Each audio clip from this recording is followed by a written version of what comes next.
जय झारखंड, जोहार झारखंड। मैं रवि कुमार आज बात करने वाले उनके बारे में जिनको 2 साल पहले कोई नहीं जानता था। आज पूरे राज्य के लोग जान रहे हैं और अन्य राज्य के लोग भी जान रहे हैं। पहले सड़क पर आवाज़ उठाते थे, आज सदन पर आवाज़ उठा रहे हैं और आवाज़ ऐसे उठाते हैं कि जितने भी झारखंड के विधायक मंत्री है सब उनके आवाज़ को सुनते हैं। झारखंड में सबसे ज़्यादा किसी का चर्चा है तो टाइगर जयराम महतो का चर्चा है। और चर्चा इसीलिए है कि 29 साल का लड़का जो भी उसका विधानसभा में जो भी उनका लाभ मिलता है, चाहे वो उनका सैलरी हो, चाहे उनको साइकिल मिले, वो सब सार्वजनिक कर देते, जनता को बता देते कि हमको आज पेमेंट आया 2 लाख इतना आया, फिर साइकिल मिला, या फिर खाना बनाने के लिए हड़िया बर्तन मिला, फिर ऑफर आता है कि होली के लिए 1 लाख रुपया सभी विधायकों को मिला। ये टाइगर जयराम महतो सभी को सार्वजनिक कर देते और झारखंड के पहला कोई लड़का है या फिर पहला कोई विधायक है जो कि जनता के बीच में हर एक चीज रख देते हैं। झारखंड के मुख्यमंत्री भले हेमंत सोरेन है, लेकिन झारखंड के जनता 20% टाइगर जयराम महतो को मानते हैं। जिस तरह से सदन पर टाइगर जयराम महतो आवाज उठाते हैं, चाहे वो किसान का मुद्दा हो, चाहे स्टूडेंट का मुद्दा हो, चाहे फिर रोजगार का मुद्दा हो। आप लोग देख ही सकते हैं जिस तरह से JLK पार्टी जब से बन के आई है तब से झारखंड में हर एक मुद्दे और हर एक समस्या को समाधान करने की कोशिश करती है। आप लोग देख ही सकते हैं टाइगर जयराम महतो विधानसभा में आवाज उठा रहे हैं तो देवेंद्र नाथ महतो सड़क पर आवाज उठा रहे हैं। तो जितने भी JLK के प्रत्याशी है सभी एक्टिव रहती है काम करने के लिए और समस्या को हल करने के लिए। और झारखंड में कहीं भी समस्या होती है तो टाइगर जयराम महतो पहुंचने का कोशिश करते हैं और अगर वो नहीं आ पाते हैं तो उनके प्रत्याशी आते हैं या फिर उनके कार्यकर्ता आते हैं। चलिए, और एक विधायक को विधानसभा के बाहर एक बयान आया जो कि वो मैया योजना के बारे में कुछ बोले हैं। देखिए, मैया योजना के बारे में आप लोगों को जानकारी दे ही देते हैं। पहले झारखंड सरकार बोले कि 1-1 हज़ार सभी के खाते में आएंगे, लेकिन 1-1 हज़ार सभी को दे दिए। जब वो बोले थे कि अगर हमारी सरकार आती है तो सभी मैया लोग को 2500 रुपया देंगे, लेकिन कहीं ना कहीं 38,000 मैया लोग को खाते में पैसा आया, लेकिन 18 से 20 लाख महिलाओं के खाते में पैसा नहीं आया।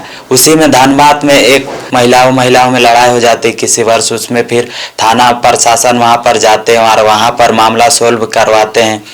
तो उसी दौरान हम लोग भी कहीं ना कहीं रिपोर्टिंग करने जाते हैं तो महिलाओं का बयान आता है कि हम लोगों को भी पहले पैसा मिल रहा था, लेकिन जब से 2500 देने की बारी आई तभी से सरकार बोल रही है कि मोबाइल लिंक ऐड करवाना होगा या फिर आधार लिंक करवाना होगा। उसी पे झारखंड के रामगढ़ विधानसभा के विधायक भी बयान दिए हैं। तो महिला का दर्द महिला ही जान सकते हैं। तो चलिए जानते हैं कि रामगढ़ विधानसभा के विधायक श्रीमती ममता देवी जी मैया योजना के बारे में क्या बोले हैं और क्या मैया योजना आएंगे ईद हो या फिर रामनवमी हो या फिर सरहुल पूजा में आएगी 3 किस्त जो बाकी है 18 से 20 लाख महिलाओं का जो बाकी है वो क्या देगी सरकार या फिर नहीं देगी।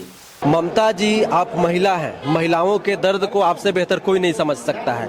अभी धनबाद से खबर आ रही है कि धनबाद अंचल में फार्म जमा करने गई, जो मैया सम्मान योजना का फॉर्म है उसको जमा करने गई महिलाओं के बीच में जबरदस्त तरीके से मारपीट हो गया। पुलिस आई, उसके बाद लोगों को छुड़ाया गया। अब जो 18 से 20 लाख महिलाएं हैं उनको पैसा नहीं मिला है, वो बड़ा नाखुश है सरकार से।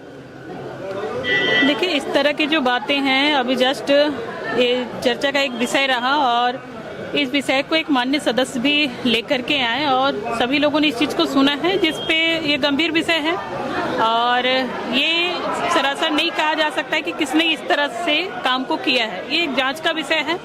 अगर जांच में जो भी लोग इस तरह से गलत पाए जा रहे हैं कि महिलाओं के ऊपर लाठीचार्ज हुआ है तो उन पे कार्रवाई होगी। अभी तो आप लोगों ने लगभग 38-40 लाख महिलाओं को 7500 रुपया दिया, एक मुश्त 3 महीने का किस्त। लेकिन एक खबर ये भी चल रही है कि जो 18 से 20 लाख महिलाएं बची हैं, किसी कारणवश उनके खाते में पैसा नहीं पहुंच पाया है, उनके खाते में ईद, सरहुल और रामनवमी के पर्व पर एक मुश्त 4 महीने का 10,000 रुपया मिलने वाला है। कितनी सच्चाई है मैडम? देखिए, इस तरह की खबर तो खैर मैंने भी नहीं सुना है, ये मैं आपके माध्यम से ही सुन रही हूँ। तो जो 18 से 20 लाख महिलाएं हैं उनके खाते में पैसा आएगा कि नहीं आएगा, वो उम्मीद जगा के रखे कि नहीं रखे? नहीं, अभी सारे जो प्रक्रियाएं हैं उनका वेरीफाई किया जा रहा है और जो सरकार घोषणाएं कर रही है, सरकार उस चीज़ को पूर्ण भी करती है। ये एक जांच का विषय है, क्योंकि जो भी सरकार के द्वारा पोर्टल डाला गया है कि किस नॉर्म्स के तहत इस तरह की राशि मिलनी है, तो उसकी जांच चल रही है। जांच में जो लोग इस पे नॉर्म्स में आएंगे उनको मिल रही है। एक सवाल ये भी है मैडम कि विपक्ष भी कह रही है और हम लोग मैं ज्यादातर ग्राउंड पे काम करता हूँ, लोगों का ये कहना है कि जब चुनाव था, जब 1,000 रुपए की राशि आ रही थी, उस समय न कोई आधार से बैंक को लिंक करवाना है, न कोई जांच हुआ, न कुछ हुआ, उस समय सबके खाते में टकाटक पैसा आया। लेकिन जब 2500 रुपए देने की बारी आई तो नियम कानून लगाया जा रहा है, दुनिया भर की चीजों को कहकर त्रुटियां निकाली जा रही है। देखिए, ऐसा नहीं है। एक तो सरकार ने जो घोषणा किया था कि महिलाओं को हम सम्मान देंगे, जिस रूप से सम्मान देने का काम भी किया गया। आप ये भी देख सकते हैं कि जो बीजेपी के जो लोग थे, जो माननीय उनके सदस्यगण थे, जो नेतागण थे, उन लोगों ने भी कई सारी घोषणाएं की कि भाई गोगो दीदी के नाम से 2200 रुपए देने की उन लोगों ने घोषणा की, लेकिन उन लोगों ने किया क्या? लेकिन जब हमारी सरकार सम्मान देने का काम कर रही है तो क्यों विपक्ष के लोगों के पेट में दर्द हो रहा है? ये एक चिंता का विषय है। या तो उन्हें जो महिलाओं को सम्मान मिल रहा है उससे वो खुश नहीं है, उनको तो भाई ये बढ़ चढ़ करके भागीदारी निभानी चाहिए कि भाई जो महिलाओं को नहीं मिल रहा है उनको भी मिलनी चाहिए। ये बातें सामने आनी चाहिए। लेकिन ऐसा नहीं कहा कि बस गोल गोल घुमाने का काम कर रहे हैं कि भाई 2500 दिया जा रहा है, 2500 दिया जा रहा है, और लोगों को भी दिया जाए। जो पेंशन के भागीदारी हैं, वृद्धा पेंशन, विधवा पेंशन, उन लोगों को दिया जाए, तो ये सही बात है। इसकी मांग तो हर लोग कर रहे हैं, हम लोग भी कर रहे हैं, सत्ता दल के लोग भी कर रहे हैं कि जो इस तरह के पेंशन है उसको भी सरकार बढ़ाने का काम करे। लेकिन बीजेपी अगर गोगो दीदी के नाम से इस तरह से ठगने का काम कर रही थी, लेकिन आज हेमंत सरकार है जो 2500 रुपए हम देंगे, जो कहा उन्होंने करके दिखाया और महिला बहनों को मिल भी रहा है। हाँ, एक जो कंप्लेंट्स आ रहे थे कि भाई गलत तरीके से कुछ जगह का जो इशू विपक्ष के लोगों ने ही लाया कि भाई एक महिला कई खातों से वो पैसे निकासी कर रही हैं, कई बैंकों से वो निकासी कर रही है, तो इस तरह के कंप्लेंट को लाया है जो कि एक जांच का विषय बना और इस आधार पर जांच हो रही है। एक और सवाल है मैम, राज्य में बेरोजगारी का मुद्दा, नौकरी का मुद्दा चरम सीमा पे। अभी सदन में एक दिन पहले ही सत्ता पक्ष के विधायक ही जो है स्थानीय नीति, नियोजन नीति को लेकर एक बड़ा मुद्दा उठाए। तो एक स्पष्ट नियोजन नीति, स्थानीय नीति क्यों नहीं बनाया जा रहा है? क्योंकि 19 से 24 में भी आप लोगों की सरकार थी, 24 में भी आप लोगों को बहुमत मिला है, अच्छा खासा आप लोग सीट लेकर आए हैं, 24 से 29 तक आप लोगों की सरकार चलेगी। तो स्पष्ट नियोजन नीति क्यों नहीं लाया जा रहा ताकि यहाँ के जो युवा हैं उनको अच्छे से नौकरी मिल सके, खास करके झारखंडियों को नौकरी मिल सके? देखिए, इस विषय पे सारे सत्ता दल के लोग और हमारी सरकार भी चिंतित है। नियोजन नीति, स्थानीय नीति को लेकर के मैंने भी सदन में भी बात उठाया है और सरकार ने आश्वस्त किया है कि बहुत जल्द नियोजन नीति बनेगी और स्थानीय लोगों को उनका अधिकार मिलेगा और रोजगार से जोड़ा जाएगा। शुक्रिया। एक मिनट आइए।